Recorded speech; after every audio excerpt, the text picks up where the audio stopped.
and a lot of the coaches obviously knew him. So everyone I've talked to about him just, speaks so highly about him. So based on that, I think he kind of embodied a lot of the characteristics that make, an ultimate team player: hard work, discipline, just being a great teammate. So I think that first of all, it really just motivates me to try to bring positive energy every day and try to be the best teammate I can be. Did you feel like you were doing that already? Obviously, your teammates thought that you were kind of that role model. Right.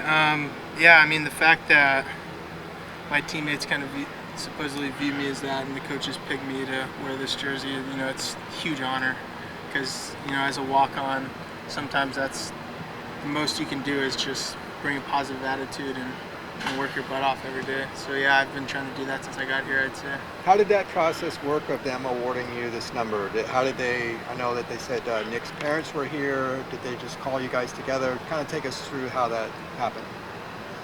Yeah, so Nick's family was out here. I think his parents and his brother, and Coach Kelly kind of just called us up and said, because the 36 jersey's been retired for I think 6 or 7 years now. Mm-hmm. And so Coach Kelly just called us up and said, hey, these are the Pasquales. They want to bring back the 36 number, have someone wear it every season to honor him.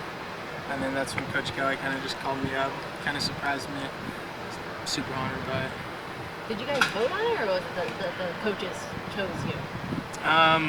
We didn't vote on it. I think Coach Kelly made that decision, as far as I know. How did it feel in that moment for you?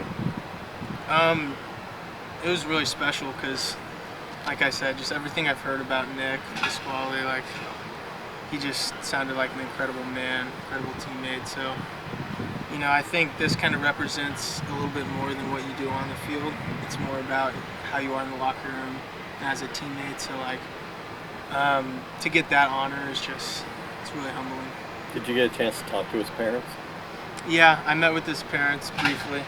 They kind of just said they're gonna, be watching for me this season. Good luck. Mostly small talk, but it was really cool meeting them and kind of discuss Nick a little bit. How do you feel about the opportunity you have to contribute in games this year? Yeah, I mean, ever since I got here, that's always been my number one goal. Even though I'm a walk-on, my number one goal has been to get on the field, contribute to the team the best ways I can. So yeah, I'm super, super pumped. Hopefully I can contribute as much as I can this year. We've seen some walk-ons kind of rise into big roles like Pabico and Jay Smalley. Does that give you hope that that could be kind of your future, doing something like that? Oh, absolutely. I mean, I think the first day I got here, Christian Pabico kind of took me under his wing as a fellow walk-on receiver. So just watching the way that he kind of grew as a player and watching him eventually start at receivers, it was really cool. So yeah, it was a huge motivation for me, absolutely. Has Coach Kelly talked about it all, possibly putting you on scholarship, or any of the other walk-ons awarding you guys scholarships?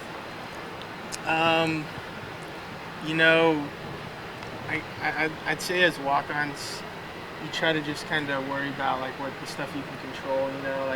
That's not up to me. That's Coach Kelly's decision. So I'd say I try to come out here every day and just be the best I can be. And hopefully, if Coach Kelly wants to, absolutely, that'd be awesome. There's a big group of you guys. Are you guys kind of form your own bond among the walk-ons? Because there's a big group of you guys. You guys do things together. How does there a camaraderie amongst the walk-ons? How does that kind of work? Yeah, for sure. I'd say whenever I first got here, the walk-ons in my class, those were my first friends. So I'd say, yeah, there's a lot of camaraderie as a walk-on because, it's a little bit different experience than a scholarship player. You kind of start at the bottom of the totem pole, but the fact that you got other walk-ons to do that with you, yeah, absolutely. Does wearing that number, is it going to give you any added pressure? I don't think so. I think that, like I said, it's not really, I don't think this jersey really represents what you do on the field. I think it's just about how you approach every day, your work ethic, and just being a good team player, positive guy in the locker room. So I think mainly just a motivation to embody those qualities. Is it going to be any walk-on at any position that's going to wear that number, or is it basically still guys like Nick was? As far as I know, I think that every year I think the coaches are going to choose someone that they think that kind of can represent Nick's legacy well. I don't think it really is bounded to a certain position, or even if you're a walk-on. I think it's just about, coming out every day with the characteristics he had. That's it. So we're going to be seeing an offensive lineman wear 36 soon or something? You never know. I don't know. I mean, I guess 36 can't really. It does kind of go to certain positions.